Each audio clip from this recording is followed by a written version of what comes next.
لە سلێمانی مەراسیمێک بەڕێوە چوو بۆ ئەو چوار ئەفسەرەی کە خوێنی خۆیان کردە قوربانی لە پێناو گەلی کورددا. دوای 69 ساڵە شەیدکردنیان هاوڵاتیانی شاری سلێمانی لە بەردەم پەیکەری چوار شەیدەکەی کۆماری کوردستاندا لە بەردەم باخی گشتیدا بە ماتەمی وەستان و دەستیان خستە سەرسنگ لە حوزور ڕۆحی پاکیاندا و نەمریان بۆ گیانیان نارد.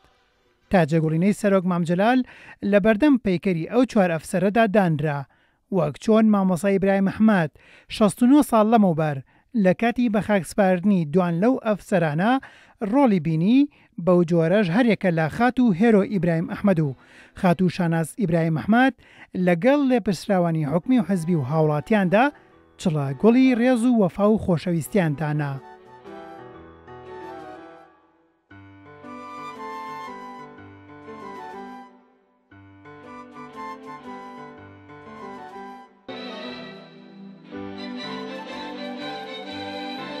ئەم چوار ئەفسەرە ینی ناونیشانی دراوشاوی ئەو ئەفسەرە ئازادی خوازان بەوەی کە یەکەم پلەپایە و پۆست و ناونیشانی مەستەکی خۆیان وەکو ئەفسەری سوپای عراق بەجێهێشت لە پێناو بانگەوازی نیشتیمانە و بەشداریان لە کۆماری کوردستانە کرد. کۆماری کوردستان لە مەهاباد واتە کوردی باشوور بوون لەم ڕێچکە نیشتیمانیە گەورەیە کە کۆماری کوردستانە بەشداریان کرد. ئەمەش یەکێتی مەسەلەی کورد دەرەخا.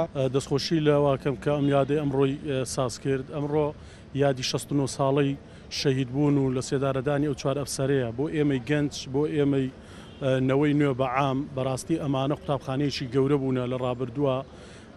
هەستەکەین ئەمڕۆ 69 ساڵ ئەمان باتەوە دواوە، 69 ساڵ لەمەوبەر ئەمانە کوردستان بەجێهێڵن، 69 ساڵ لەمەوبەر ئەمانە هەموو دەستکەوتەکانی خۆیان ئیمتیازەکاتەکانی خۆیان بەجێ ئەهێڵن و ئەڕۆن بۆ کۆماری مەهاباد و لەوێ خەبا دەکەن و تێئەکۆشن. کە ئەمڕۆ ئێمە توانیتمان بە ئازادی یادی چوار شەهیدی قارەمانی نەتەوەکەمان بکەینەوە کە هیچ جێیەک نییە لەم کوردستانەیە کورد خوێنی بۆ نەڕچبێەوە بە تایبەتی ژێچێتی نیشتیمانی.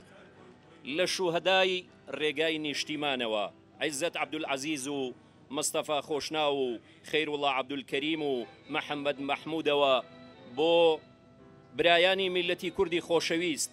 یادکردنەوەی چوار ئەفسەرە شەهیدەکە وەک وەبیرهێنانەوەیەک بوو بۆ کۆمەڵانی خەڵکی کوردستان کە ئەو چوار ئەفسەرە هەموو پلە و پۆست و کورسێکیان ڕەت کردەوە لە پێناو گەلی کورد و لە پێناو خەباتی نەپساوەی گەلی کووردا کە ساڵهای ساڵە قوربانی ئەدرێت لە پێناو سربەخۆیی و ئازادیدا.